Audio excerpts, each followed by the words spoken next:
네, 고성국 칼럼입니다. 한동훈을 유혹하고 겁박하는 언론들. 여러 언론이 지금 그렇게 쓰고 있는데요. 네, 그 중에 제가 오늘 동아일보의 김순덕 칼럼을 잠깐 살펴보겠습니다. 제목이 이렇습니다. 한동훈 압승, 윤 대통령이 받은 세 번째 경고다 이랬어요. 세 번째 경고라고 하는 말을 요즘 몇 사람이 지금 자꾸 쓰고 유포하고 있는 것 같습니다. 근데 세 번째 경고 어떤 느낌이 드십니까?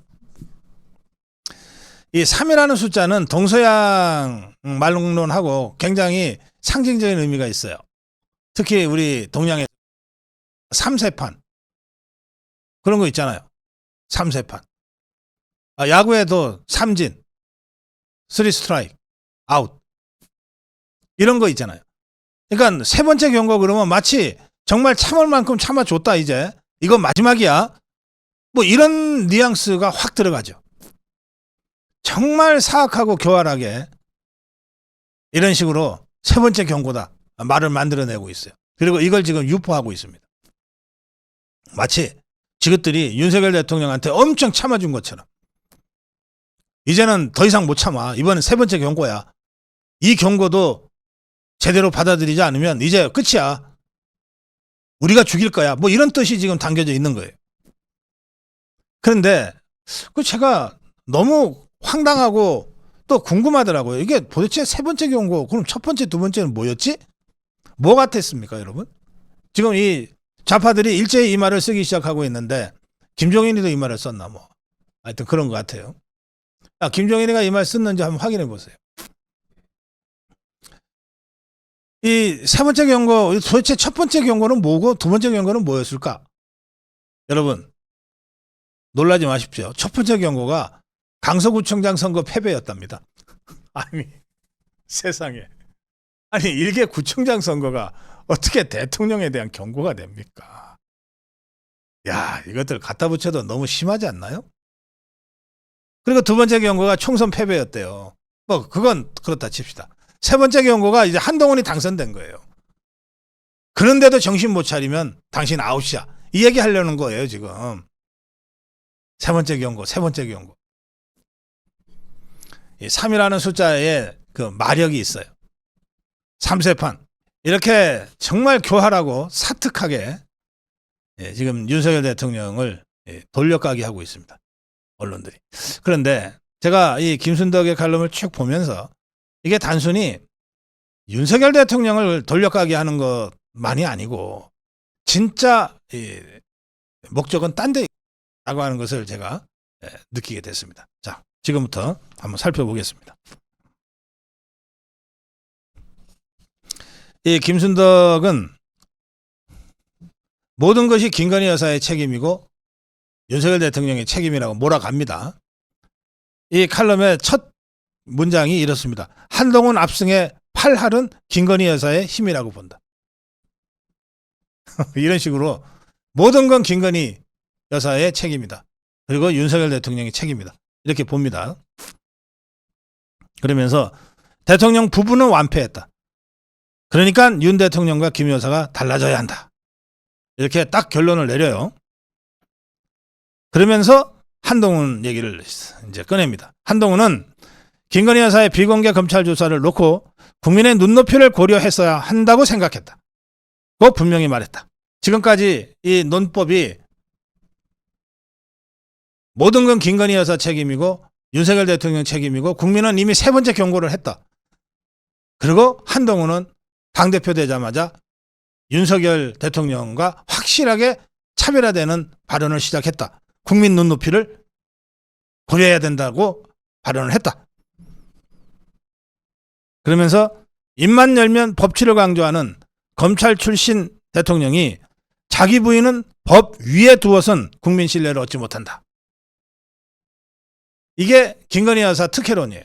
제가 어제 며칠째 지금 계속해서 김건희 여사가 특혜를 받은 게 아니라 역차별을 받고 있다. 그거 제가 계속해서 여러분들한테 설명하고 있잖아요. 그 기성 언론, 이 보수 언론이라고 하는 조중동은 그러나 김건희 여사가 특혜받고 있다고 끝까지 지금 주장하고 있습니다. 그래서 김건희 여사가 법 위에 군림하고 있다고까지 지금 주장하고 있어요. 그러면서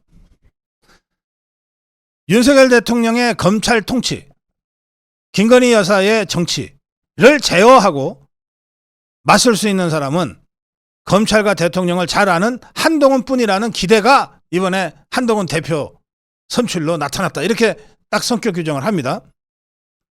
그러면서 마지막에 결정적인 얘기를 합니다. 김순덕이는 맨 마지막에 이렇게 써요. 영민한 개혁신당 이준석 의원은.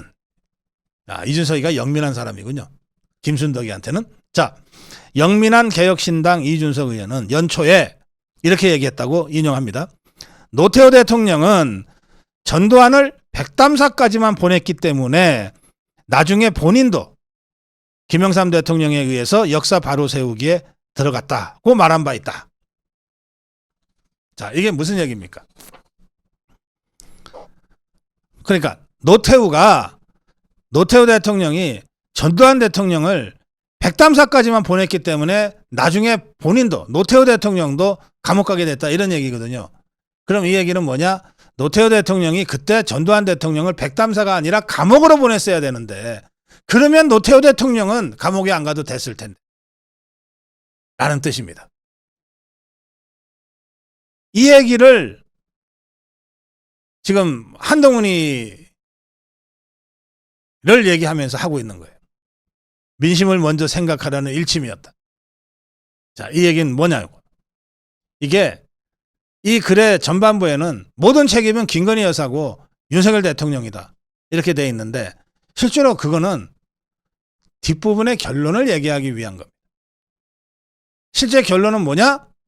노태우처럼 하면은 노태우도 감옥 가는 거니까 백담사까지만 보내는 게 아니라 감옥을 보냈어야 됐다는 거예요. 자, 그러면 이걸 한동훈이한테 지금 얘기한다면 한동훈이한테 뭐라고 얘기하는 겁니까? 윤석열 대통령, 김건희 여사와 적당하게 차별화해서는 안 된다.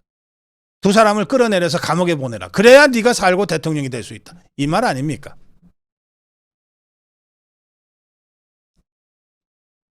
김순덕이뿐 아니라 조중동이 전체적으로 지금 이런 기조로 한동훈이를 어루고 달래고 있습니다.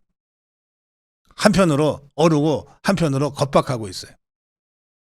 윤석열을 끌어내려서 감옥에 보내라. 김건희를 끌어내려서 감옥에 보내라. 그래야 네가 살고 네가 대통령이 될 수 있다. 안 그래도 윤석열 대통령과는 차별화를 하고 윤석열 대통령을, 김건희 여사를 손절해야 자기가 내가 살 거라고 생각하는 한동훈이 입장에서는 이런 식의 언론들의 부추김, 유혹과 겁박, 이거 이겨내기가 쉽지 않을 겁니다. 그만큼 사태가 지금 엄중합니다.